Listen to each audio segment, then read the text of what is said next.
Moment. Thank you everybody for coming in this evening. It means a lot to us that you get up your evening to come here. Just one little bit of housekeeping. The ladies' toilet on this level is, the lock is faulty. So on level 1 of the ladies' toilets. Go with a buddy. Yeah, C 1, 2, 3, 4. So I'm going to be introducing very briefly the people that are up the front here. And perhaps I'll start with Xavier, who has a reputation. Don't look it up online. Coming from being a very well-versed business coach, a very well-versed motivator, into the mentalist that he is today, which really is about understanding how we think. And Xavier has shown to me on occasions he can predict what I'm going to think. And that's a very interesting trait for me. Brett and I have known each other. Brett Lee, former professional cricketer, family man, businessman. Brett and I have known each other for over 30 years. And I always say to people, if you look up loyalty in the dictionary or the thesaurus, the word Brett Lee is there, because Brett has remained loyal to what we have done over many years. And I'm always very grateful for that. And Shiana, we're going to call Shiana Tyler the conductor this evening. Shiana's going to prod the boys with a bit of Q&A, and Shiana and I have become well acquainted over the last several months. Her Cassegrain wine business is a delight to be rubbing shoulders with, and tonight the wine is courtesy of Cassegrain Wines, and we've even got some forms if you want to pop on and be a part of the Cassegrain wine. And a special mention to Shiana's parents as well, yes, part of the Cassegrain family, and I'm very honoured to have you here this evening. So, over to you, Shiana. Thank you very much. I have to say, so when Richard asked me to do this and we were talking about the event and structuring it together, he knows that I have an absolute circus that goes on in my mind. So the fact that he asked me to sit here up against two architects of the mind amused me a lot. So thank you very much. Good luck. I know what could possibly go wrong. So first up, Brett Lee, the little introduction needed there. You were chatting to me before. We'll just take you back before the whole international professional sport started. You mentioned before that you grew up in a small town called Mount Wirragul. I just wondered if you could just take us back there and just what life was like when you were growing up there with your family. A long time ago. Firstly, hello everyone. I'm super excited tonight. I'm excited because Davey's here, because I love what you do, mate. I'm nervous, I'm scared. Good. That's great. Richard, thanks mate for the introduction. 31 years we've known each other, it's exciting. And we have a connection through our children, which I found out. So our kids go to the same school, our daughters, and they sit next to each other in class. I mean, what's the chance? So we're hoping that they're eager learners with a little sprinkle of mischief. Look, personally, Mount Warrigal for me was a great place to grow up, a very loving household. Beautiful mum and dad, two amazing brothers, one older, younger, Shane, and my younger brother Grant. We had some pretty epic games of backyard cricket. But Mount Warrigal, for those that don't know it, it's about half an hour past Wollongong, situated a little bit inland from Shell Harbour. We've got the beach 5-10 minutes away, surrounded by a massive blackbutt reserve, it's called. Beautiful place to go and explore, and if you want to run wild in the wilderness for a bit. Got the Lake Illawarra around us, and a lot of fun areas, heaps of open parks and stuff, and places to play cricket without breaking too many windows. So, but yeah, my first memories of growing up down there was just an amazing, happy childhood. Dad worked 40 years in the one job for BHP. One wife, one house, one kid was his motto. Ended up with 3 kids. At least it's an easy ratio to follow. Yeah, got 3 kids in the end, but so we're still very tight. Saw mum and dad 2 nights ago actually. I was down there, and life's pretty. Yeah, excellent. So the whole professional sport, and just talk us through, like junior sport would have started quite early for you, I'm assuming. And at what point in that whole realm did you actually picture yourself playing for Australia, or was it just a natural progression that just happened? No, I was trying to work out, I've seen a few people before, I reckon I'm on the borderline of either ADHD or hyperactive or laser hyperfocus. I think you've got to be in some certain setups. My brother came home at the age of 10, older brother Shane said, I want to play cricket. And mum and dad said, because dad was never a cricketer, mum was the athlete, mum was a sprinter. And dad said, look, why don't you try something different? You know, cricket goes for a long time. Basketball's good, it's over 45 minutes. So Shane didn't play when he was 10, and then 11 he came home and said, my mates are playing cricket, I want to play cricket. It's okay, if that's what you want to do, we'll back you. Play cricket. All right, Brett, bowl to me. I'm 9, how do I bowl? Just do that, do this. We mucked around the backyard at the age of probably 6 or 7. Played my first game under 10s, I was 9. First over I had 6 for none off 1. I thought, this is pretty cool. I mean, it's the biggest fluke. I, from the age of 9, wanted to play for Australia after the first game. Really? Wow. So whatever I did, and it's a dream, and you know, you dream massively, and that's when I speak to kids about it, they like, how'd you know? Well, it's what you manifest in your mind. It's what you teach yourself. It's how you set your goals up and what you want to achieve. But I can honestly say, at the age of 9, I wanted to play for Australia, and probably at the age of 16, I thought, this actually might happen. Wow, wonderful. I mean, even when we were talking about this, you know, as like particularly for young athletes when they thinking about getting into professional sport, once you're in there, you're pulled from pillar to post. You're traveling around the world.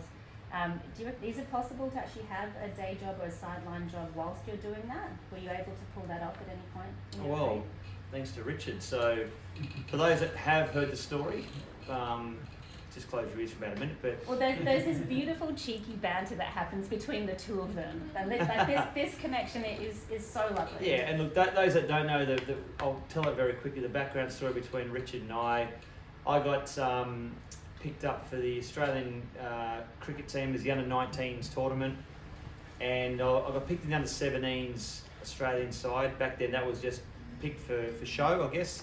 Don't tour anywhere. Yet the 19s had an opportunity to go and tour India in 1994. Long story short, we had to get measured up for our jackets, which were made by Flair Menswear out of the same factory Shigo Boss in Melbourne, but I couldn't fly to Melbourne because didn't have any money and it's a long way to go. And I thought, well, get to Centre Point, 2 hours from the south coast, meet a gentleman called Richard Bowman that owns Barclays Menswear back then, shop G11. Rich, you're welcome. Get in, get measured, they send down the size to the Australian Cricket Board back then, they make up the jacket, the blazer, set it back.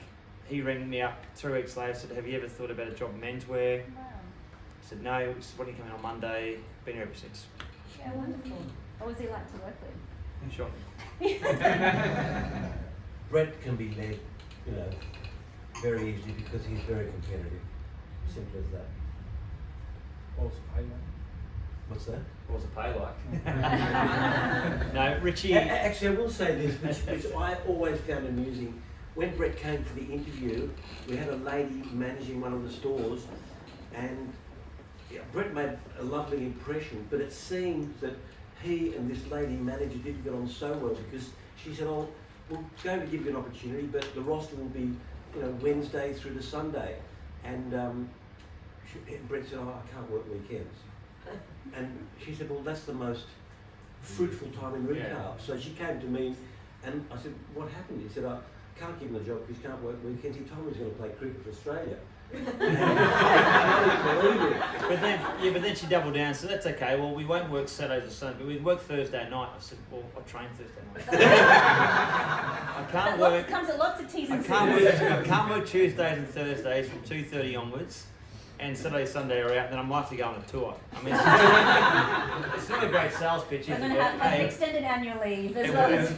No, but what the thing that Richie did was not only taught me about menswear, but taught me about life and talk about how to run a business, talk about how to do invoicing and stuff that you don't really learn at school. And That's life skills. what happened was the moment I started working with Rich at Barclays, it took my mind off cricket, which was the best thing for me because I was mentally drained the whole week leading up to Saturday. I played the game in my mind a million times, but when I got that, when I was in here working, get out the field, you smell the freshly cut grass, like, right, I'm ready.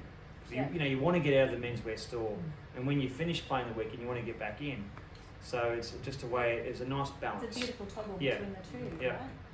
So yeah, we might move from the stage of cricket to the stage of the mind. So Xavier Crow, as Richard beautifully introduced him, he's an international speaker, a master mentalist, a psychologist, all these things packed into one. We've had the pleasure of knowing Xavier for only about 2 months, and he has absolutely blown a number of our minds. Sorry. Just with effects, just with effects. So we might just do a deep dive with you, Xavier, if you don't mind. When did it all start? Like, were you always interested in people and behaviours? Actually, no, it wasn't about people and behaviours. I was always interested in magic. Okay. And it started as magic for me. So my earliest memory of magic was, I would have been about 3 or 4 years old. It's a memory that I'm not supposed to remember because it's so long ago, but it was clear. And I had 3 or 4 friends from primary school or daycare standing around in a circle. I must have seen a magician on television or something, because I had the idea that I wanted to do a magic trick for them. So I picked up a stick off the ground and I said to them, I'm going to throw this stick up into the air and it's never going to come down. Right? Okay. That was what I thought I was going to do. Yeah. So I took the stick, I had 3 friends there, I took the stick and I threw it into the air. And I don't know what happened to it. It never came down. It never came down. I don't know where it is. And I always made a joke about that. Like, what if the stick had landed? What if it had come back down and those kids pointed at me and laughed? What direction would I have taken? Yeah. I don't think I would have chosen to do magic, but I believed I could do magic from that point. And I was only 3 or 4. So I fell in love with doing magic and anything that magic meant. And that took me on a journey around the world doing magic shows, and magic led to understanding people because of interacting with audiences. That gave me an opportunity to study NLP and psychology. I studied hypnosis because I wanted to try it. Yeah, wonderful. And then the more I understood people, the more I got interested in doing psychological illusion rather than physical. I can still do magic. I love doing magic, Yeah. but I prefer to work with the mind because it's more interesting, it's more intimate. Yeah. Did you ever find the stick? I never found a stick. It's in his back pocket. I always have a feeling that my last day on earth is We need to come back. All right. going to land on my head. If a stick hits I'm anybody, that's It's gonna hit me. that is Xavier's stick. Yeah. One phrase that you used throughout a lot of your keynote speakers and the presentations that you sent me, it's the phrase helping to rewire the way we connect. Rewire the way we connect. Yes. Yeah. Absolutely. Can you just explain that to us? So a lot of the ways that we communicate are very unconscious. They're autopilot. We say things because we've always said them. We use our body because we've always used our body like that. We're not very aware of the way that we present ourselves in the world. So rewiring that. I had to practice that phrase. Yeah, it's my phrase and I can't say it. Rewiring that means becoming aware of the nuances of communication that are unconscious and making them conscious to use them to influence the way you present yourself into the world and the way that other people receive you in the world. So rewiring that could be, paying attention to your own body language, so much so that it becomes a conscious effort. We all read body language, we all use body language. Our minds and our bodies are linked. So if you look at someone's body, what you're seeing is their mind projected on the body, right? We've all seen someone who's nervous, scared, shame, all of these things. You all understand this. That's why when we watch a good actor, we can see what they're acting. Yes. So the thing that I also learned was, if our mind influences our body language, then our body language also influences our mind. So if you find yourself recognizing your own body language, let's say I walk into a room and I see a bunch of people and I'm nervous and I start noticing my own nerves, I'll stop that. I'll lift my shoulders, I'll pull my chest up, I'll lift my chin up. I'll stand like this for a moment. The mental state of nerves can't live within the body language of confidence. So we're always looking to rewire the old habits by focusing consciously on the habits that we have. And for me, it's a lot about non-verbal communication. Body language is a big thing. Yes, yeah. You know, I spent many years. I learned that there was a study done about comprehension. So they had a select group of people. They were sitting in a class, and they were told to fold their arms, cross their legs, and lean back while they listened to the educator, the seminar leader. And then they were asked to do a comprehension at the end. A few questions like, what did you learn? What was it about? What did you think of the teacher? The second group were told to put their hands like on the table, flat or open, and lean forward and nod. They were told to just do that. And then they were given the same comprehension questions. The amount that the second group remembered was miles, like it was a large percentage greater than the people that had the closed body language, right? Not only that, they remembered more. They also wrote down that they thought that I wanted to call them a lecturer. They thought that the lecturer, the ones with the open body language, thought the lecturer was more friendly, more approachable, and nicer. The other people said he was a bit arrogant. He talked down to us, and he wasn't very informative. That's really interesting. It wasn't even about his body language. It was about the body language that they used watching him. So I realized that my body language is going to change how I see people. Not just how I see them watching their body language, but how I see them so I spent years, every time I folded my arms, I just dropped them. I got used to dropping my arms every time I folded until I weaned it out of myself. I rewired it so you won't see me crossing my arms. The closest I'll be to crossing my arms will be sitting in a chair with my hands together. You actually reckon though that, I'm just thinking about that, like the lecturer may have seen a negative, they're all leaning back and potentially he may have given off. Yeah, that's definitely. He's thinking that they're not. Yeah, they're not interacting, not connecting. Absolutely, absolutely. So and even if he knows what's happening, he's going to react like that because we're wired to react to things that we see unconsciously. And body language is a big thing. You know, if someone is sitting there like this. Don't be nervous. We haven't even started yet. I think everybody in the room straightened their back when it's in his yeah. It's a thing. So I avoid crossing I'm crossing my legs to sit like this, that's fine. But I avoid crossing my arms when I'm talking to people. Not because I don't want to seem defensive, because I don't want to lose my ability to understand the person in front of me. There's only so much I can do if I don't understand you. And communication is actually more about listening than anything else. It's not just about the speaking, it's about what are you receiving. You know, you can't even speak well if you don't receive well. Yeah. Well, so a lot of the stuff that Xavier's just gone through, I think we're going to be deep diving into that as well as live presentations. So throughout the session, we're going to be having a chat. Xavier's going to be doing live demonstrations, and we're going to see whether he can rattle the great Brett Lee. I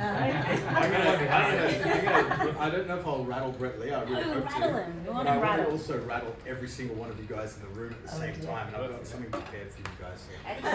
Stay till the end. He's already done, right? He already knows which one of them. So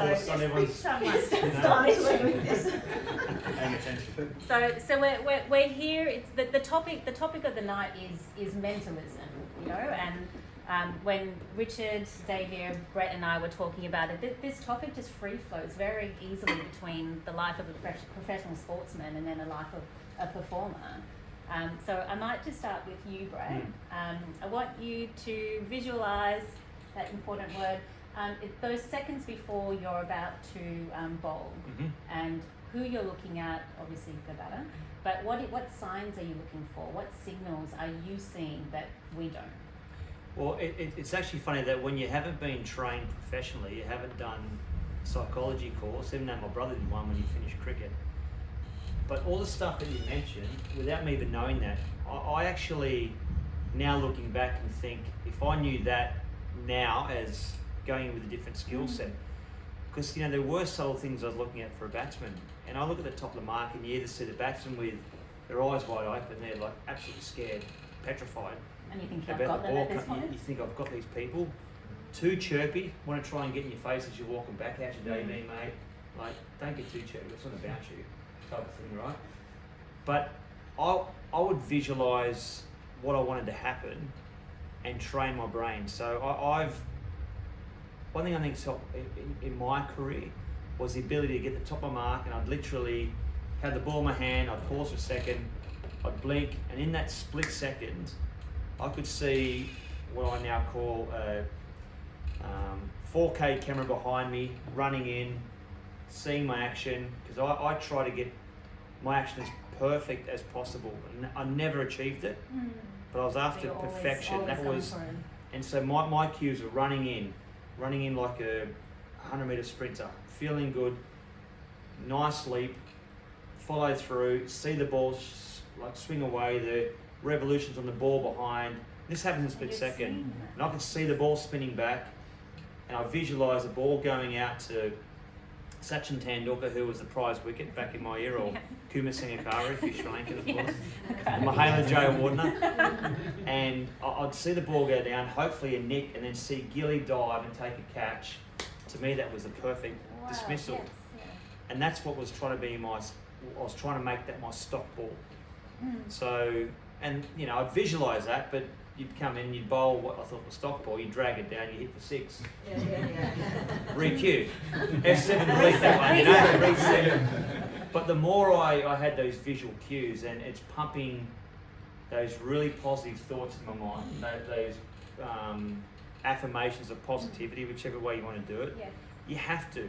And the time I knew it worked the best was coming back after injury, you know, going through all the injuries I've had and the surgeries I've had. Here I am at the Sydney Cricket Ground. I'm playing against West Indies. I've got Chris Gale down the other end.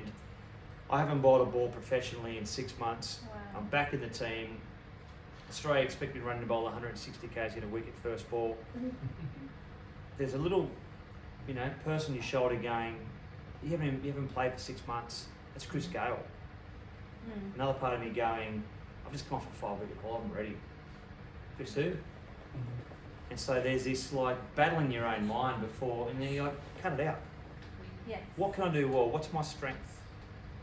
Chris Gale, he gets his front pattern away. He likes to get across. So if I try and pitch one up, swing one back in, I'm a high percentage until he gets in, because he's facing a brand new ball, to get an LBW or bowled. Wow, okay. And I just got to literally go, right, back himself, I'm coming off a 5-wicket haul. I imaginally played last weekend, got 5 for 15, I feel great, let's go. And then you pray, you go, come on. You're like, come on, it's gonna work. That imagination you're talking about is a form of prayer. Yeah. Yeah. Okay, we'll start another. Yeah. That What did you that say? Prayer. Prayer. This idea of visualizing something happening is essentially a prayer. You're creating it in your unconscious mind. Your body doesn't know the difference between the reality and the unconscious creation, and you see it so clearly that your body has no option but to react perfectly. Yeah, okay. And this is why people visualize before sports. They visualize themselves doing the action because they're actually training their body through the mind. There was a study done where they put people together, and they got some people to imagine they were lifting weights, and they got other people to lift weights for a specific amount of time. Now these people that they imagined it for an hour a day. It was meditation of sorts, and they found that there was growth in the muscle mass just by imagining. Just by thinking about Yeah. it. Yeah. Something's happening. There's something bigger than we can see. Yeah, That's I mean, all. anyone that likes golf here, there's a few golfers in the room. You know, when you're up in the tee box, and I'm a very steady golfer at best, probably off 18. But if I see water on the left or the right, don't hit the water. And you go, don't hit the water, don't hit the water. Because you're going, don't do this, don't do that, you end up in the water. Well, you say something Now, about the water. if you tee off on a runway, on an airstrip with no water in sight, you've got K's of land, hit the board dead straight. Why? Because there's no other little things that are in the back of your mind. So it's not your golf swing. What's upstairs? Yeah, so when I was being taught golf, or a big golfer, Mum used to say to me, "Don't use the word don't." Like, don't should not be in there. But everything that Brett was talking about, Xavier, that intuitive thinking, particularly the visualization, that's very much in your space, right? Is that what you use? I use it a lot. Yeah. I use it a lot. And in what way does that visualization and that mind training? So like 15 years ago, I used to do some regular gigs at bars, right? So specific bars around Sydney used to hire me to come once a week on a different night. And I would walk around tables and entertain the punters. Right? I learned a lot. I got to practice everything that I was learning or working on. But I'd always have this nervousness before I'd go in. Right? And I'd go there and I wouldn't have the best night because it was all quite new to me. And then I learned about visualization. I started to like focus on the mind a little bit differently, and I started to uncover some ideas about the mind.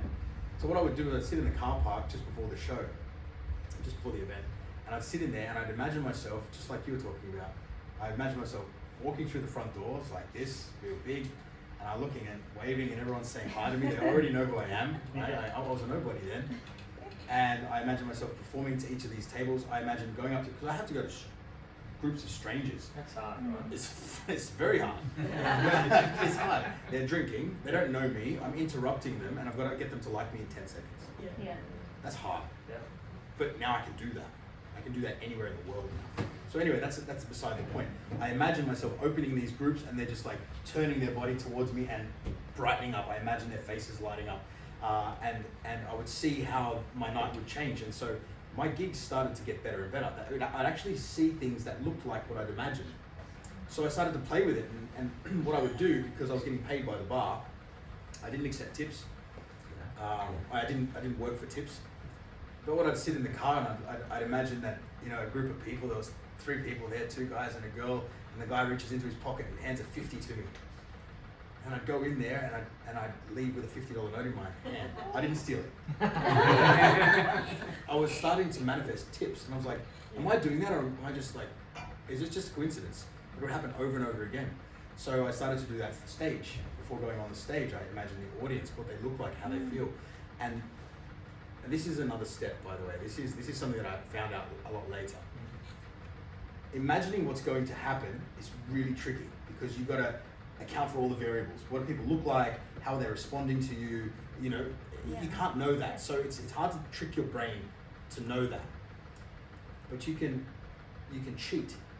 Instead of going and imagining before the show what the show would be like, I started imagining what it was like at the end of the show.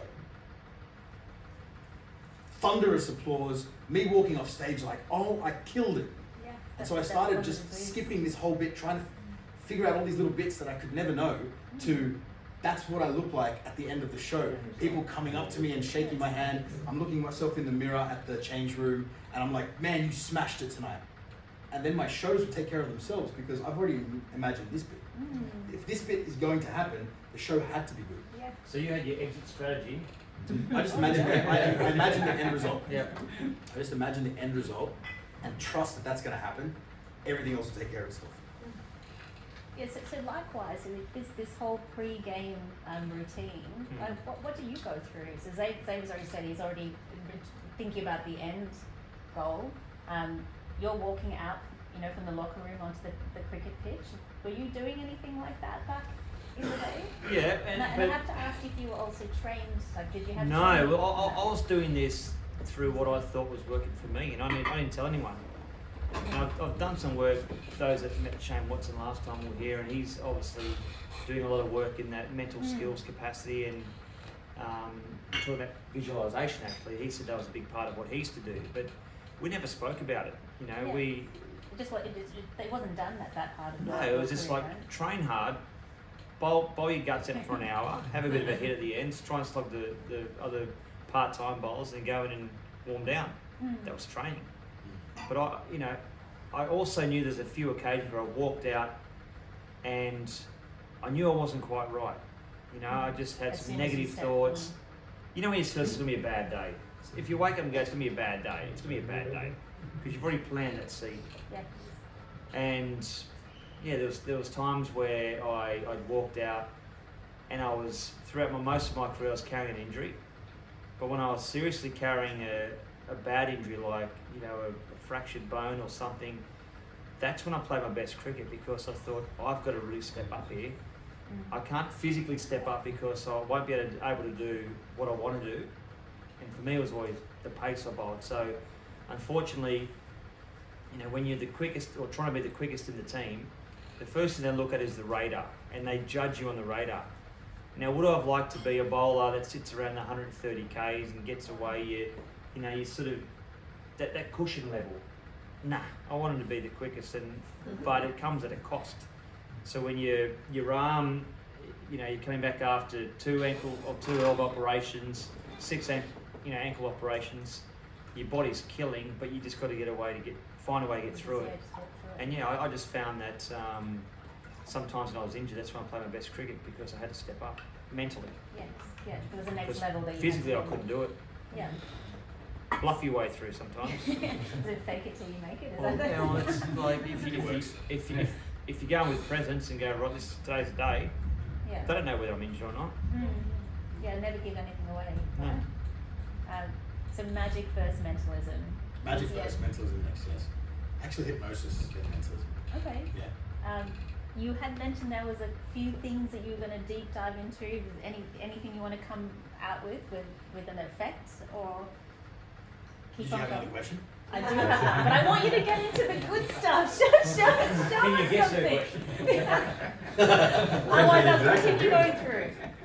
We'll talk performers mindset, and yeah, we'd love to get you up here showing us some magic.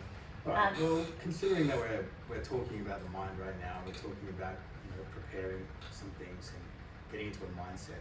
I'm going to work with you, Okay. right? Because I want to see it. There goes the itch. Yeah. So So, sorry, just before you go, everybody can hear us at the back, right? Yeah. We're good? Okay. just before we sat down, I actually pulled Brett aside, and I just told him to think of someone in his life, someone important, right? I didn't ask you who it was. You didn't tell me anything about that. No. But I had you been thinking about it for a little while, and I told you the reason I want you thinking about it for a long time is so it's easier for me to see if I can capture it. Is that right? Yep.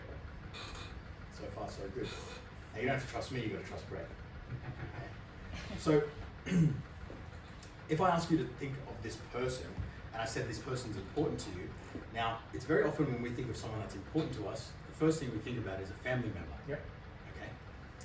This is not a family member, is it? Might be. Might not be. It's going to make it difficult for you. Yeah. Now, this could be a family member, this could be a coach, this could be a mentor of yours.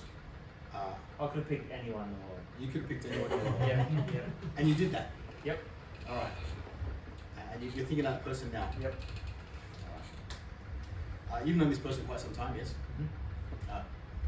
15, 20 years? Mm-hmm. Yeah. That was a guess. I'd like to say that this person was a woman, but the reaction you gave me when I said woman tells me that it's actually a man, so I'm definitely saying this is a man.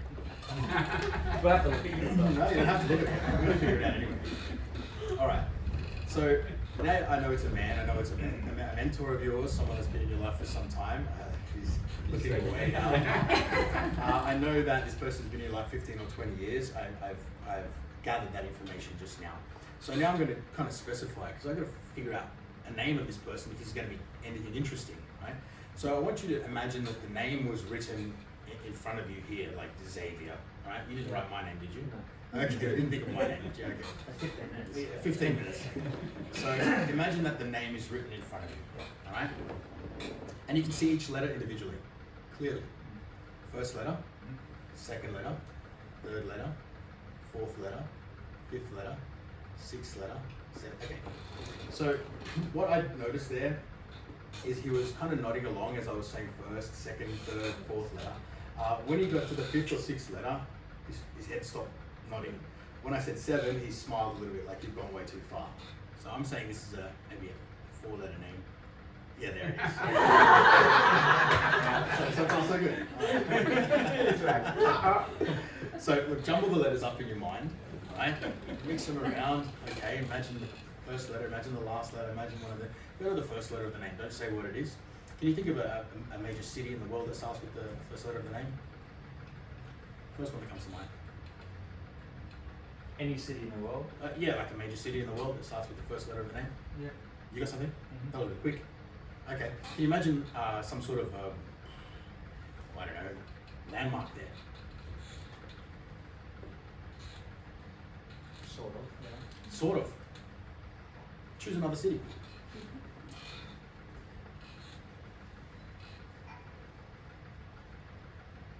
Great, so it's difficult. So I know that that's the first letter of the name is a name. It's hard to find the name of the city there. He did it easy with one city, but then couldn't really find another major city with that letter. So that's, would you say it narrows it down a little bit?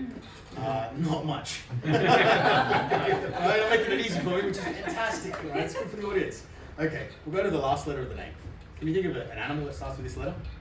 Yeah. That was much faster. Yeah. Right? Okay, I'm just going to make a shape. Okay, it's not a small animal, it's a big animal, I saw that. Okay, and now we got a couple of letters in the middle, right? Actually, the letters in the middle, do they make an abbreviation of something? Don't say. They do. Okay, it's got nothing to do with the city, does it? Okay, good. Could though. Potentially. Okay. Imagine this person standing on top of the animal you're thinking of. Yeah? And imagine they jumped off. Imagine how long it took them to land. Okay, that was quite some time, maybe a second or two. It's quite a big animal actually. You're not thinking of an elephant, are you? Yeah? You are, okay. Alright, well that's enough to work with. I'm gonna trust my gut on the first, second, and third letters. Look, I know it's a 4-letter name. I don't know, it ends like that. I'm gonna write this. I'm gonna let you see it, right? Because this it might. All right. Just tell everyone the name of the person you're thinking of. Luke. I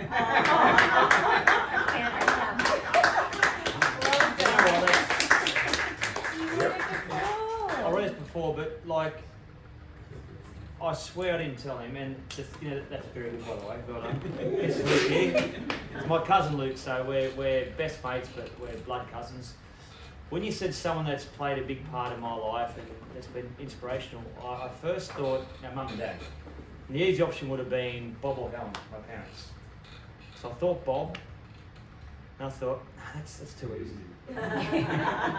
So I thought, well, my cousin, and it's good that he's here tonight as well. But yeah, that's amazing, mate. Yeah, well. That's awesome. That's amazing. Well Thank you. done. Thank you. I'm actually blown away though. You're giving away too much of your face. You got no right to guess that, and you've guessed it. Silence is a great compliment. Was there a lot of tells? Like, was he just projecting? No, he was resisting a little bit here and there. There was a bit of guesswork as well, So When he sees the star with L, I thought of bloody Lahore. And when he said like a cricket round, Lahore. That was awesome. Yeah, I never would have guessed Lahore. no. So,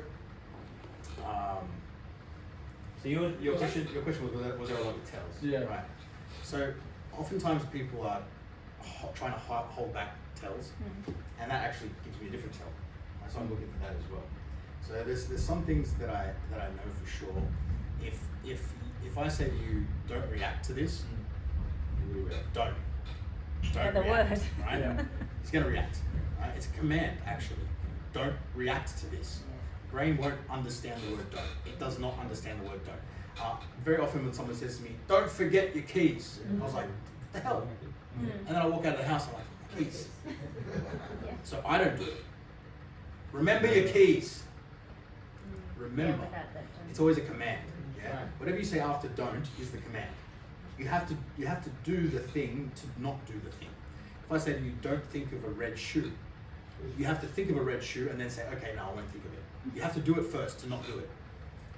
You understand? Yeah. So don't people. Do people. It's kind of weird thing to say. Yeah. So when I say to people, don't react, I'm going to get more reactions, right? When I start calculating things like this, like the numbers of the letters in front of the name, so people don't realize a lot of body language is completely unconscious. You don't know you're doing it, which is why it's so easy to read. I can say to someone, did you notice that you lifted your eyebrows when I said that thing? They're like, what are you talking about? You can't feel it because it's unconscious, completely unconscious. So when you're nodding along to the letters in the name, then you just stop nodding. There's no more letters. Clearly no more letters. It could be 5. I take a guess, I said 4, you smile, that was 4. So, sometimes I take a gamble. It's educated guessing. And other times it's completely a guess, but I'm looking for a reaction. When I said woman, that was a guess. Had it been a woman, you would have smiled straight away. And I'd be like, yeah, I knew it was a woman straight away. You would have given me credit for thinking it was a woman. When I said it was a woman, you gave me nothing. I said, oh, it's definitely a man. Then you smile. I'm like, see, now I get credit. So what happens in this situation though? Like, I bowl the last ball, I hit for 6, we lose the game. You write down Sam or Sammy, S-A-M-Y, as an example. What happens if you guess wrong? I'm sure it's happened. When? Well, just like tonight, if you had picked the wrong name. If I pick the wrong name, that mate looks bad on Richard, not me. I'm sure it's happened. The exit strategy was already there. This bloke, you know. Yeah. So, He talks me up. I didn't talk how myself do up. you know, because everyone's had failures and. Yeah, you know, I make mistakes. I make mistakes. Should it happen, I move on. Right. It has happened. Yeah. In fact, it happens so many times it happens less. Right? It's like, how many times did you bowl wide before you started narrowing it down? Plenty. Right. And now you could probably, hit a wicket without a player in front of you. You could probably hit a wicket almost every time. Just don't bowl wide anymore. Yeah. You focused your attention. So my attention is much more focused now than it used to be. When I first used to do this, I wouldn't be able to guess that. Right? I just thought it was a possibility. Magicians have an ability of making magic tricks look like mind reading. Right? I used to think that I had to fake being a mentalist. So there's a lot of magic tricks that look like mind reading. They're amazing, but they're just magic tricks. And I was always thinking, how do I make something better? This is always my attitude. It's like, what do I do to make this better? If I learn something, I want to make it better. I want to make it Xavier. Right? And so when it came down to doing magic tricks, I learned a few mentalism magic tricks, but I didn't like them because it was fake. I was faking mentalism. But I wanted people to give me that reaction as if I was really doing it. I was like, surely I can actually do this. And it turns out, if you study for 10 or 15 years, you can actually read people's minds. It just takes a lot of work. You can do it. I'm sort of blown away, but yeah, that's incredible. Thank you. Thank you. So all of what you just discussed with on the topic we were on the phone the other day, it's reading the room, right? Like, and this is a topic that I talk to my daughter about all the time. It's like, Bella, read the room before you go and launch into things. And that can be done, it's on the cricket pitch as well as for a lot of business owners. We're sitting at boardroom tables. Maybe go over to you. It's like you're reading the pitch, you're reading your opponents. Talk us through, give us some examples of what you do, like mentally, and how you read your opponents and how you make that favour or get a good outcome for you.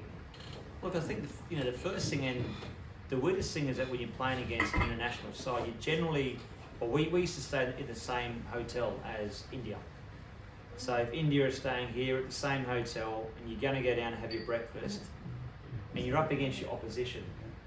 So the game doesn't start at 10:30, it starts at 7:30 in the breakfast room. You have to walk in with not feeling like this and not being nervous and shy, but not walking like you're the number one seed as well. You have to walk in with some presence going, I feel good today. Yeah. Your shoulders are back, a bit of a spring in your step. And they go, it looks pretty happy. It's day one, they're bowling, or day two, because I know I'm bowling for the night before. He's walking in, he looks as though that he's moving pretty well. And even though I might be struggling, you can't look like you're dragging your left hammy or your right hammy because you're injured or you're sore. You walk in with presence, get your food, grab your coffee, whatever, get out, and you're on. So you set the tone really early on. So I was trying to dictate, I have to bowl the ball, so I have to start the game. Yeah. So from a bowling point of view, we can actually dictate what happens to a certain extent. When the ball reaches the batsman, that's up to him to make the call and make the shot. Yeah, but you've already. But he's away from me. Move. Yeah. So I'm like, I've got all the cards here, I'm ready to roll. So, and if I'm looking timid and looking as if that, and they can see when you're scared, they can see when you're nervous. And trust me, there's been so many times at the top of the mark I'm thinking, I think I can do this. And you got to somehow think, I'm born for this moment. Yes. I've been on so many times where they need 3 off the last ball, one wicket off the last ball, 6 off the last ball, and you just got to trust. And I keep saying to myself, trust my training. That's what I used to say to myself. Trust my training. Trust the process. Just trust what I've done my whole life. These are the moments I want to play for. I don't want to be there to defend 33 off 1 over. That's easy. You're still happy, you still lose. I want to be there to try and defend 3 off the last over, because they're the moments that shape you, I think. Yeah. So it's all positive thinking, and the more I think about it now, and it's great that you're not Xavier, because a lot of my career was based on positive thinking, and without even knowing. Yes, yeah. And again, And I wish I knew earlier. I was going to say, you did that by yourself, for Yeah. yourself, right? And then, you know, Xavier, you've got that beautiful benefit of all that training. That whole concept of reading the room, I was just wondering, like, just explain it to us from like a business context. You know, we're in there, we're talking to clients, you know, you're in a boardroom. What types of things can we do to actually change the outcome in our favor? One of the favorite things, I touched on it a little bit earlier. One of the favorite things I like to tell people, I'm usually asked the final question at the end of a podcast, and I always say the same thing every time, like, what's your one takeaway? And the takeaway is listen more, right? So what we do when we go into boardrooms, we go in thinking, what can I do here? How can I get this? How can I make this happen? How can I? When you're there in your head, you've got room for being nervous, you've got room for being cautious, you've got room for being shy, but you forget all of the important stuff, like who's in front of me, who am I listening to? So when you walk into a room looking to listen, what you're going to do is you're going to actually meet a person where they're at. You know, if I have a product to sell, and I don't listen to the person in front of me, and I'm trying to sell them that product, I'm going to have less success if I just go ahead and sell that product and I haven't listened to them, because I don't know if they want my product. So listening requires you stopping what you have going on in your mind, going over there to the people that are in front of you and saying, what are their requests of me? How are they sitting? Are they nervous? Are they looking at their clock?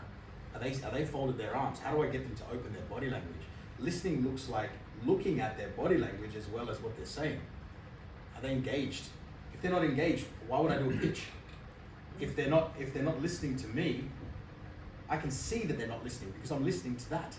And so I think when it comes down to it, the better you can be as a listener, the better you can be as a communicator as a whole. The way I use communication is in entertainment, right? I do also use it in business interactions when I'm on the phone talking to clients, etc. But generally, it's as an entertainer. It means capturing an audience, taking their space and bringing it into my space. I have to listen to 500, 600, 700 people at a time sometimes. Yeah. That could mean I can sense that this audience is losing energy. I can't keep going in the same direction. So I'm listening for that. I'll stop. All right, everyone put your hands out like this. Everyone do this. Everyone put your hands together like this. Right, I can capture your attention again because I listened to your entire body language. Everyone in the room is starting to doze off. All right, everyone stand up for a second. We're going to try something. It's a good reset button. Yeah, so that's how I'm listening. I'm listening to my audience in that way. I'm also doing it in communication with relationships. I'm also doing it at the coffee shop. I'm doing it at a checkout. When I walk into a checkout and someone's sitting there, hey, how's it going? And I actually ask the question. I actually care about the answer. And they start to light up. You look like you're having a rough day. It's been pretty busy, huh? Yeah, it's been crazy. All of a sudden, they're smiling. Real smile, not like, hey, how you doing? Great, thanks. How are you? Good, thanks. Here's your receipt. Yeah. And I actually bring it back to business too, and to where we are tonight with clothing. But you know, the first thing that Richie taught me, 31 years ago, was don't just try and get a sale. It's easy to sell a person a jacket. See you, mate. And if I know deep down that the jacket wasn't spot on, didn't look great, but I got the fee and the sale, well, am I happy because of the sale, or do I want that reoccurring customer?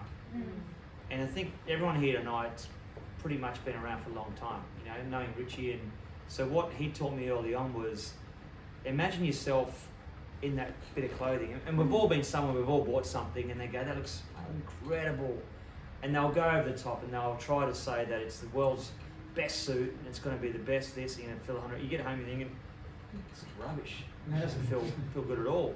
So then you lose the confidence. You'll never go back to that shop.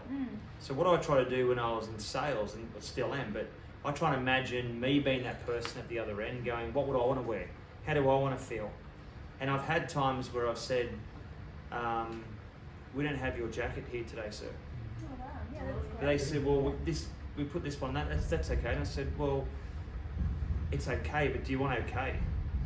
You're paying for brilliant, but do you want okay? I'm not happy with that. I would rather you wait 2 weeks, come back when we know this one's coming in stock. Yeah. So they go, hang on, this guy's actually serious. He cares about how I look. I'm not gonna make this guy walk down the street looking, it's too bulky, it's not the right fit. Yeah. They'll always come back, and then they always feel confident because they trust you, and that trust is a big thing in this business. And if you try to, people know, it's that bullshitometer. People know when you're lying. People know when it's got to look good, feel good, and there's nothing better than the customer being happy. And if I'm selling something, then I'm content too. So it's a win-win. So you touched on trust and connection, and this is something that we all talked about on the call. Trust and connection is being what you have to do, right? And similarly with you, Xavier, you're doing these tricks in front of massive audiences, all one-to-one, and that immediate trust and connection, you have to get that very, very quickly. And likewise with you, Brett, you know, you have to read a batter very, very quickly. I just thought maybe you can both just talk about how you both prepare for that, or how you do it. I want to go to what you said a second ago about telling them that you don't have their jacket, right? You've gone from someone selling to them to someone speaking their language to you. You put yourself in their shoes, and essentially that's the highest form of listening. You go over there and you look back at yourself. Like if I'm going to come to a salesman, what do I want the salesman to say to me? This is what you did. Yeah. You actually looked at that person and said, what does this person want from me? And that's incredible, and that's a really powerful tool. You can use that for the rest of your life and you'll have no problems. I just wanted to add that because that's what you were doing, and I think it's a wonderful thing that you were doing. As far as trust and connection goes, so I'm in a room full of people now. I don't know everyone here. I've met most of you guys. It's quite easy when everyone's in a networking sort of buzz, right? But there's ways of doing it that make it even easier. Trust and connection can be faked, right? But when it's real, it's real. One of the things that I do to get an audience to trust and connect with me quickly is first see them as important to me, rather than I have to change you guys. I don't need anything from you guys. My job here is to add value to your life. If I'm trying to take from your life, you will feel that. There'll be something there. That's the same with sales as well. If I'm trying to take from you, that'll come across in all of my appearance, my body language, my micro expressions, my tone of voice. If I'm here to add value to you, and it's genuine, you can relax, and you can trust me, but it has to be genuine. Yeah. This is the secret. Yeah. I used to fake it at the beginning, thinking that I wanted to show that, but it took a while before it was genuine. I really do want to add value to people's lives. And so if I come onto a stage, the first thing I think of is, I love these people. This is my audience. They're here for me, and without them, I can't do what I do. If I really believe that, you'll think that I'm actually doing this for you. And I have had a mentor, and he used to get heckled by the audience all the time. He was a comic magician. Right? He was a funny guy, and he used to like have these banter with the audience. It was okay, but at some point I realized I didn't want that in my show, because other people were missing out on how amazing my show was because of these interruptions. And so I started to adopt this. I love my audience. I used to go into the mirror in the bathroom. This is another one of the pre-match things, warm-ups. I used to look in the mirror. I was like, I love you. I love my audience. They love you. Go out and have fun with your friends. And that's how I enter a stage, right? And I'll be shitting myself, and I would still say that just before I go out. Prepping yourself up. Prep myself, and I walk out, and the audience starts acting like they're my friends. There was no hecklers. No one was interrupting. I would invite people randomly to the stage, and they'd be the perfect person on stage. Never caused trouble. My effects were being completed without failures more and more often, and it was all because I wanted to give value there. I wasn't trying to take it. I don't need them to shut up. I don't need them to do anything different. You want to talk? Amazing. You're the guy talking in the crowd. Hey, come help me up on stage. Give him a microphone. Talk to everyone. You want to be a funny guy in the audience? Be a funny guy on my stage. Let's be funny together. The audience is laughing. They're laughing at him, but they remember that my show was funny. Yeah. So I just run with everything. Just collect everything. Don't resist anything. And what about you, Brett? Heckling? Well, we call it gamesmanship. Okay, I like that. I used to love, because I was always fielding on third man fine leg, I was literally, so I'd be standing and boundaries here. So playing over in England, 2001, 5, 2009, Barmy Army. And they are the best hecklers. They're so quick. They're well trained hecklers. In 2001, I wasn't ready for it. I was a bit green. I took it all personally, and I thought, for me to shut them up, I got to bowl quicker and more aggressive, which played perfectly into England's favour. I'd bowl erratically. I'd bowl short because I'm trying to shut the crowd up. Yeah. I'd go back down. They'd get even more boisterous, and they did it You're perfectly. They got me. Fuel for it. 2005, I actually went, I'm going to embrace it this year, this trip. I'm really going to embrace it. So I would then start having some fun with the Barmy Army. And plenty of times where they would say something, and I'd make a little comment back, and that they want you to, They give want a something little back. bite back, They right? want a little bite. Yeah.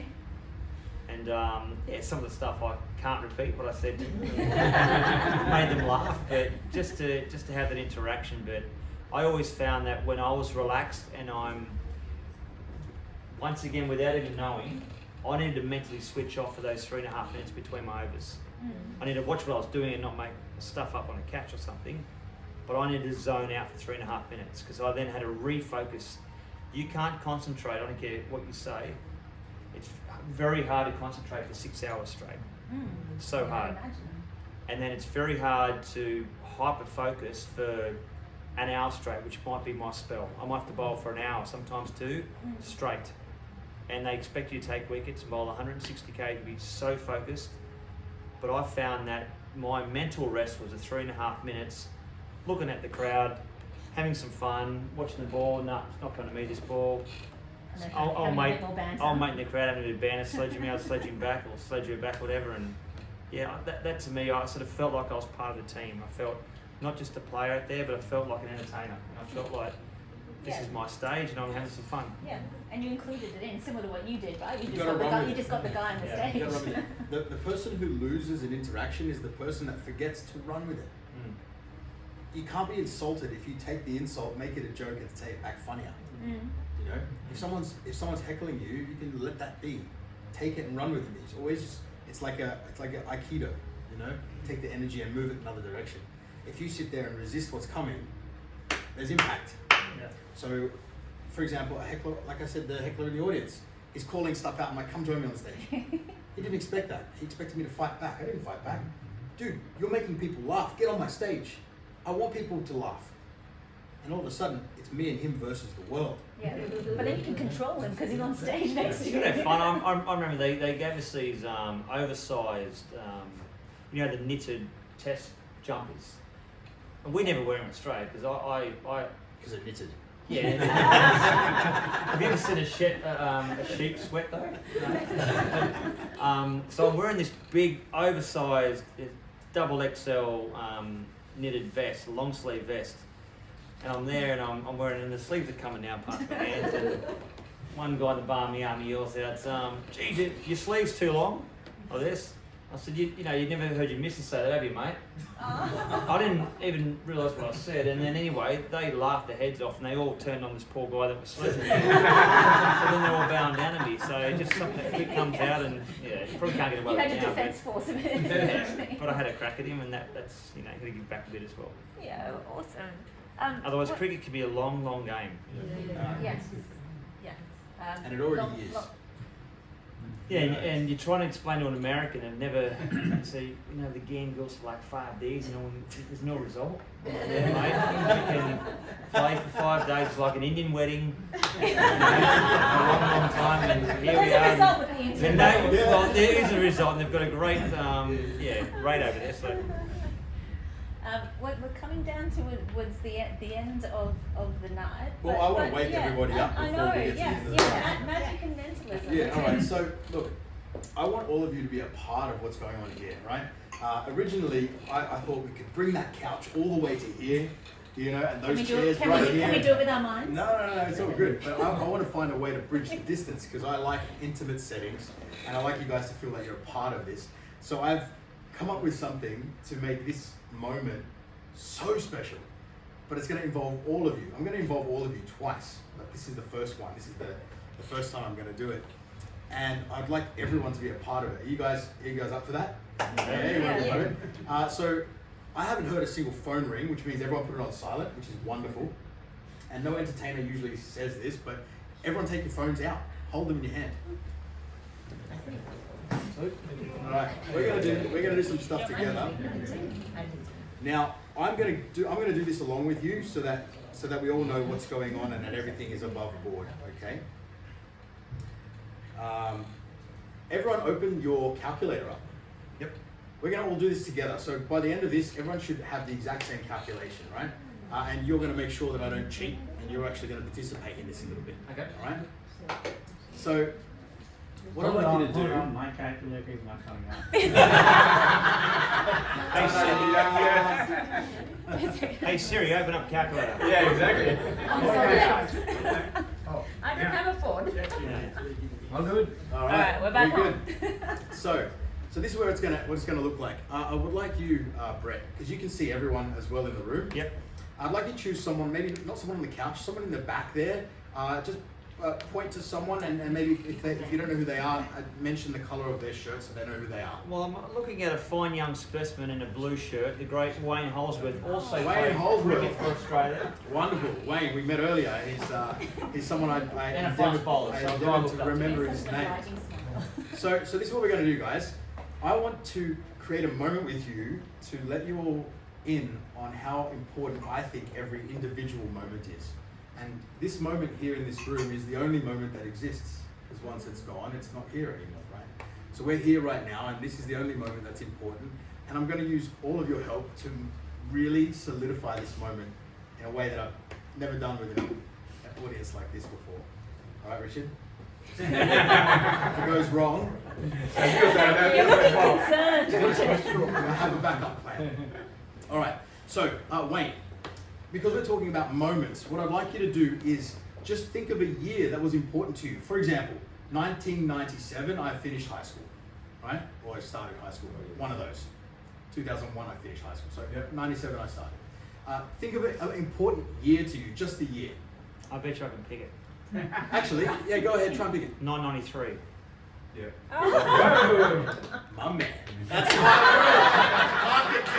You're welcome. Now, Wayne, Yeah. considering that Brett knew what year that was going to be, maybe that's a very common year that you would think of. Would you like to change it to another year, or is that important enough for you to choose? Ashes to it. Essentially, that's actually when I did start high school, Yeah. 93. So do you want me to pick another one? Would you like to? Yeah, okay. I've got one. All right, say it out loud. 95. Everyone type in 1995. I'm going to do everything you do, so you know what's going on, right? We're going to do everything exactly the same. 1995. Everyone press plus. Now, Wayne, I'd like you to point to someone else. Someone behind you, maybe, or beside you. Okay, we'll go beside me. Directly beside you? Yep. Would you like to try something, Alan? What year is important to you? Say it to us. 1972. Everyone type in 1972 and press equals. Should we all have 3967? Is that correct? Yes. Yeah, we're all on the same page. I just want to make sure I keep up with you guys, right? Let's do the multiplication. Press the times button. All right. Now, well, we have 4 people here. You all came together, yes? Yes. Can I have each one of you think of a single digit number? Just a number between 1 and 9, somewhere in there. Have you got it? And sir, you can both also think of a number between 1 and 9. Okay? I'm going to point to you. Just say your number out loud. Just the single number. 1. 1. 7. 9. 1179. Would you like to keep it in that order, or would you like to change it, Shiana? Put the ones at beginning and end. So, So 1, 9, 9, 7, 1.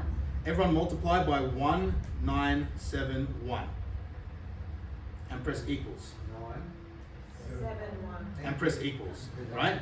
So you should have 7818957. Is that correct? Yep. We're all on the same page. Don't do anything just yet. Just hold your phone still. Brett. Brett, this moment is about now, okay? So I'm going to press the plus. Don't do anything just yet. Brett, I want you to hold your finger upside down like this. And every one of you, I want you to start shouting out single digits. I want you to imagine you're picking up single digits from the audience and you're typing them in. You won't be able to see it. You're going to hit about 9 times, okay? We're trying to get a few numbers. Everyone start shouting numbers now. 7, 8, 3, 4, 5, 2, Keep going. 4, Okay, a couple more. 4, 8, 9, One more. 11. One more, you missed. One more, you keep missing. You keep going between the numbers. Yes, perfect. So everyone add this number here. No chances. Yeah. Press plus, and now add 277 431 779. And press equals.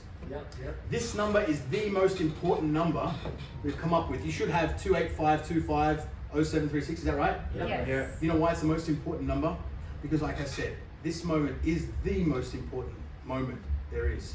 This moment is the 28th of May, 25 at 7:36 p.m. Have a look. Bullshit.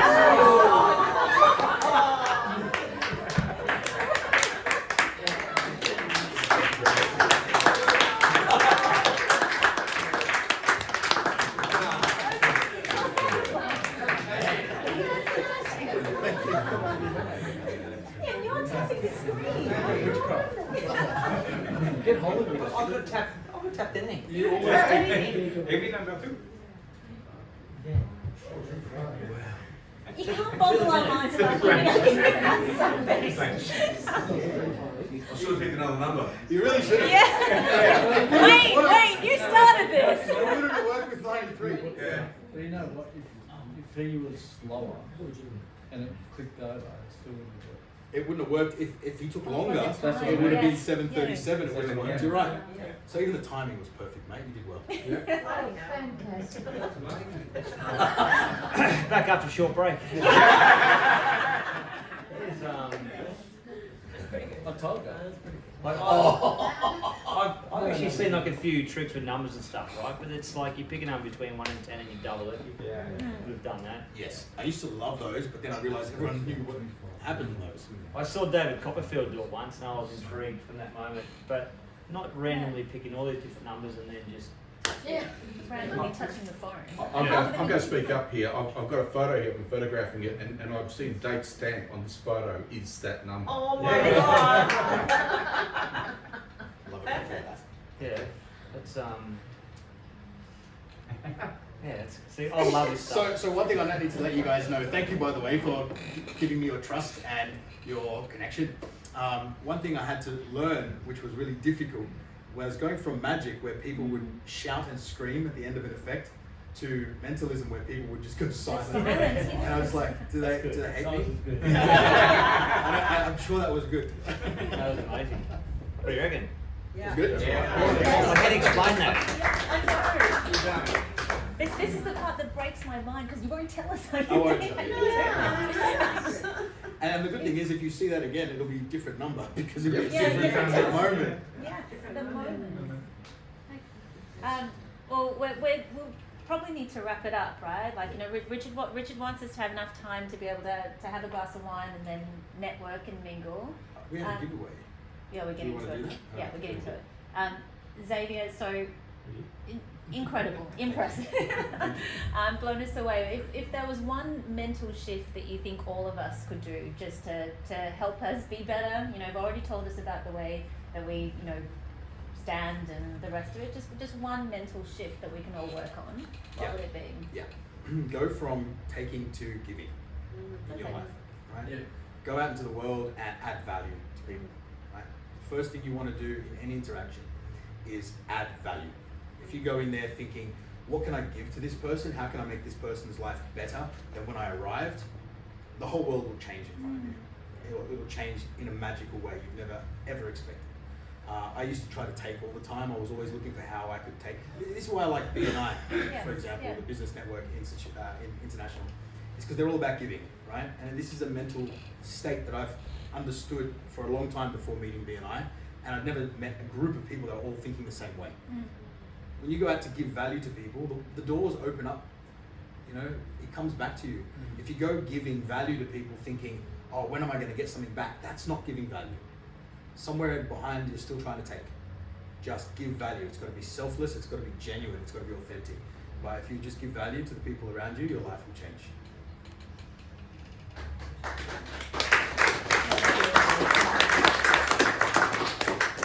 And then now, Brett, you seem to just excel through chapters and chapters of your life, whilst not aging at all. I might add. I'll pay you after, thank you. You shared something with us just a bit earlier. What's next for Brettley? You've got something in the pipeline. There's a lot going on actually. I've the last sort of number of years. It's funny because I always want to play for Australia, play cricket, which I was very lucky to achieve. Did I think I was going to be a broadcaster or commentator? No way. Like I've never watched a game of cricket on my lounge, a test match, in 5 days in its entirety. Never. Oh, wow. I have. And people out there loved it, right? Whereas playing for 5 days, loved it. Commentating for 5 days, love it. But to sit there as a fan watching, I couldn't do it. But over the years, I've explored other opportunities, and I think Richie knows, and I think I told you guys, obviously Luke knows, but I'm still working for Fox Sports during the summer, but I'm moving to Dubai in a month.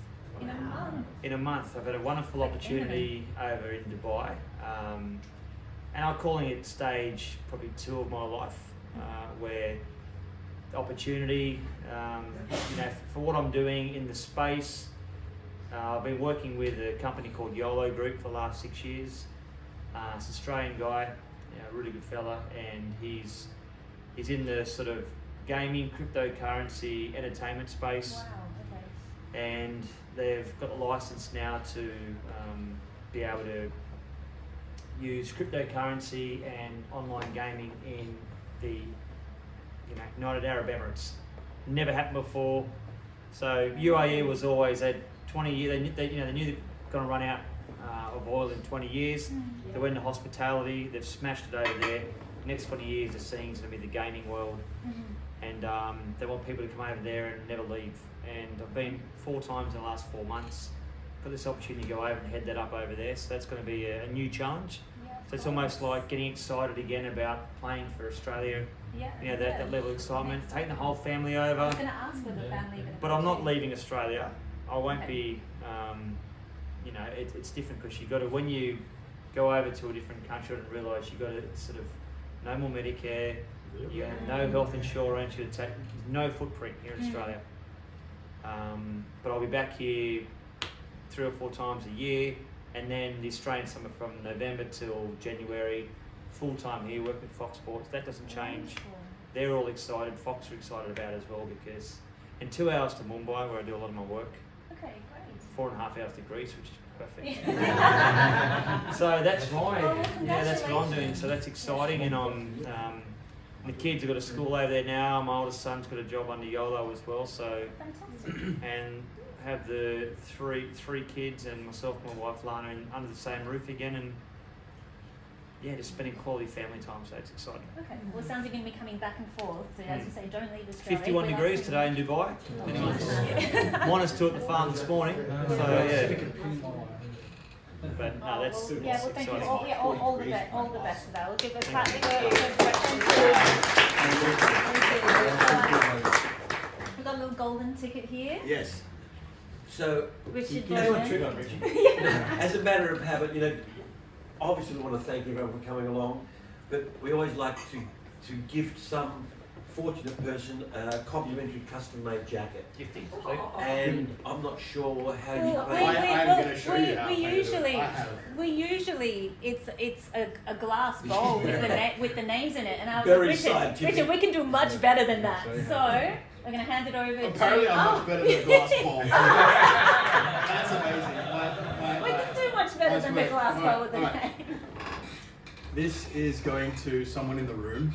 It's a gift from Richard. One of the reasons Richard puts on a night like tonight is because he's all about giving as well. He wants to add value to your lives. He doesn't just want to sell to you.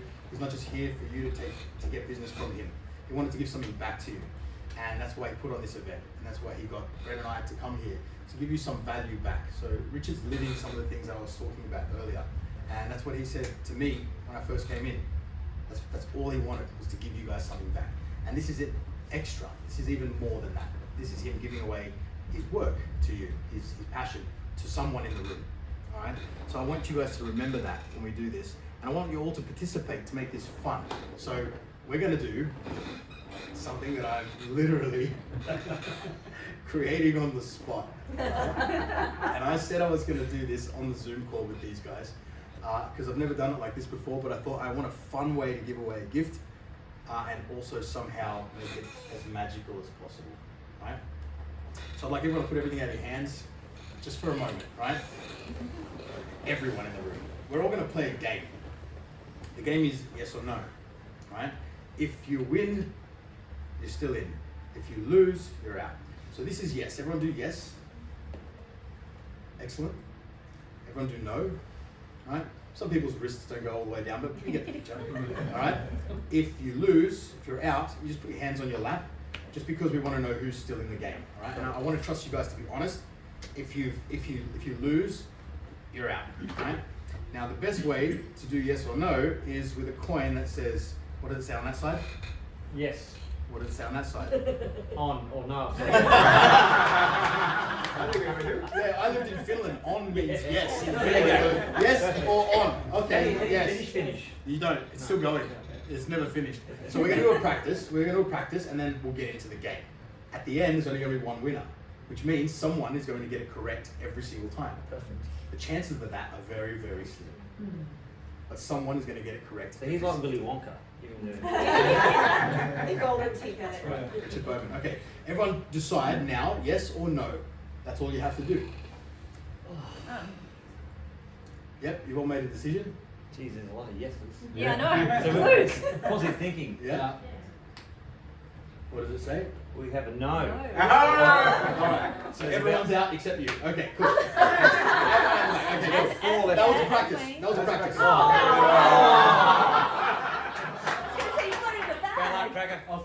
We just got rid of the entire audience in one flick. I want it hopefully to last a little longer than that. So we're going to do it again. Everyone decide yes or no. Go ahead and stick to it. No, we're playing it. We're playing again. Yeah, everyone. Yes or no? We're back in. By the way, the game starts now. All right, it's yes or no. You good? You ready? Mm-hmm. You got to read it. We have a. Do you trust yourself? Yeah. You sure? Yep. Yes. All right, all the yeses, put your hand on your lap. The no's, you're still in. Yeses, your hands on your lap. You're out. Yes. You have to get it correctly. Yeah? But we did, wasn't it? Yes. All right, we'll start again. I'll make the rules, and we'll make it very clear. Yeah. You missed something. We'll make it very clear. Go again. Okay, yes. That makes a lot of sense. All right. I did everything backwards in my head. He did this. It's not allowed. Okay. If it lands on what you land on, you're still in. Okay? Yes. It's essentially heads or tails, but because it's yes or no, it's confusing. Yeah. Right? It's a heads or tails game with yes or no. Start again, make your choices. If you get your one, you stay in. Alright? If it's incorrect, you lose. Are you ready? Yep. Let's roll. Are you sure about Yeah. this? What do you reckon it's going to be? You It's gonna be a no. 100%. No. think it's going to be a no? Yeah.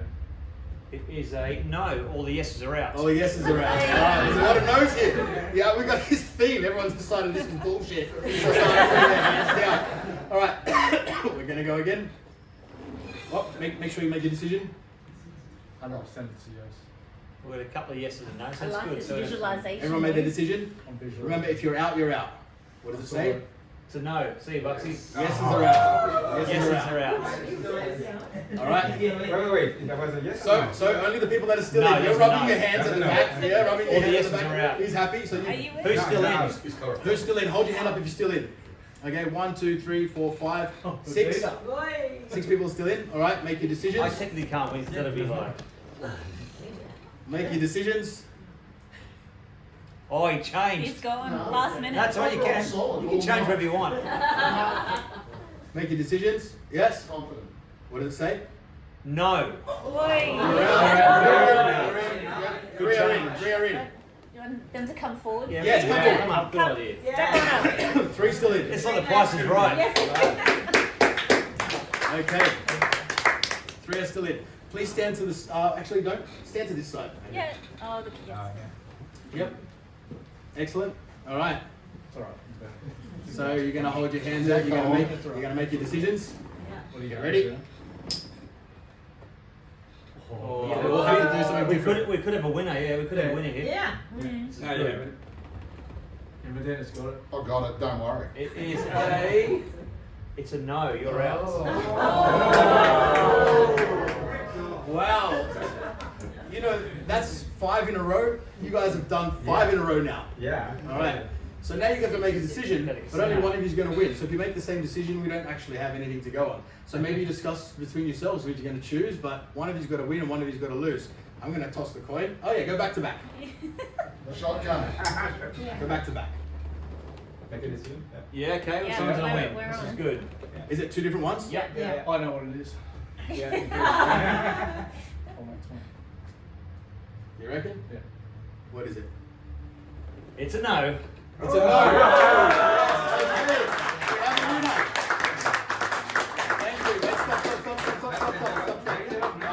Sorry. I'm just going to try something. I'm going to do something interesting. So look, as you can see, it lands on a no. That's what I'm like about to say. It's always going on no. No, it landed on yes at the beginning. Yeah. Only one. Lands on yes. Yeah. But somehow it landed on 5 no's at a time. Yes. And you kept going with no. Yeah. You didn't change your mind. That was quite interesting. What made you choose no all the time? I thought at the start I was going to win.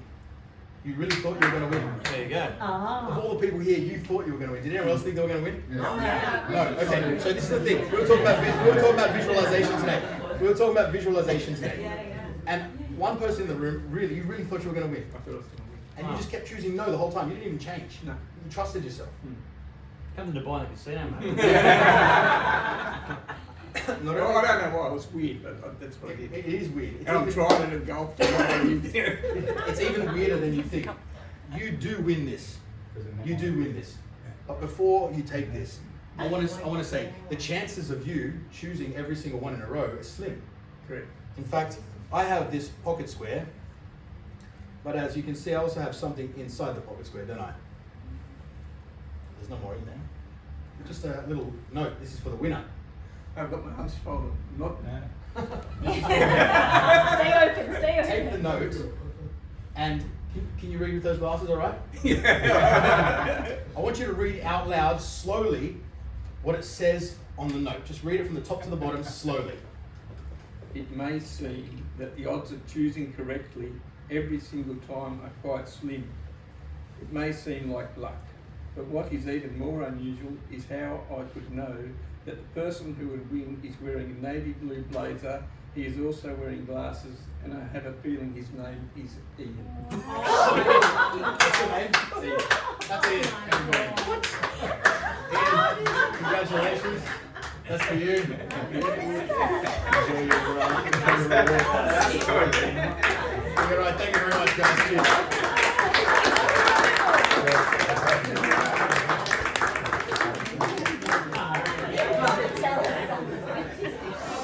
We're going I made that up. I made that up tonight. I've never done that before. No, really. Add that to the toolbar. Yeah. I'm doing it with you. Yeah, thank you. I was thinking like sorry.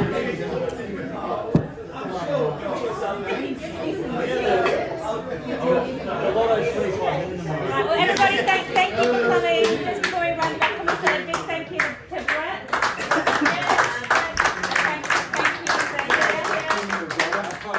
And Richard, even though he's not listening, on behalf of all of us, thank you very much for hosting us here. Thanks, Rich. Thank you very much. And my pleasure. Great conducting. Well done. Being there. Always gratitude. And Xavier, I don't know how you do it. I know. You're also wearing a blue top with glasses. Yeah. That's not Ian. Ian, you're right, you're not Ian. For a fee it can be. For a fee it can be. Well, For a fee it can be. Thank you everyone. There's drinks, there's nibbles, there's all of this. So yeah, please hang around and stay. Doll? I've got gifts for you, so make sure you can read that. Thanks, darling. Cheers.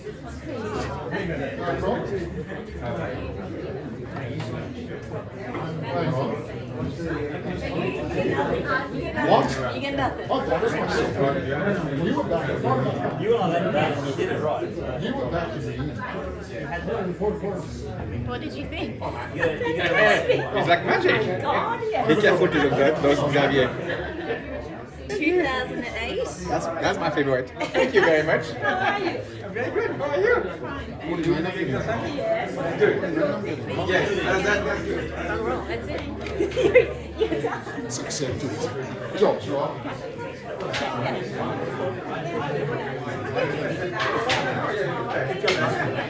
Behind study.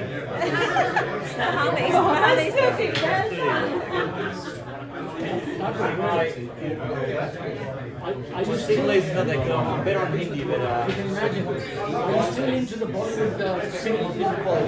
it's crazy fun. I'm very lucky. I love old cultures. And the one thing growing up on the south coast, especially south of Wollongong, we grew up in a very multicultural area. So I have friends from India, Pakistan, Croatia, Yugoslavia, but they're mates. They weren't like, well, you're from this country.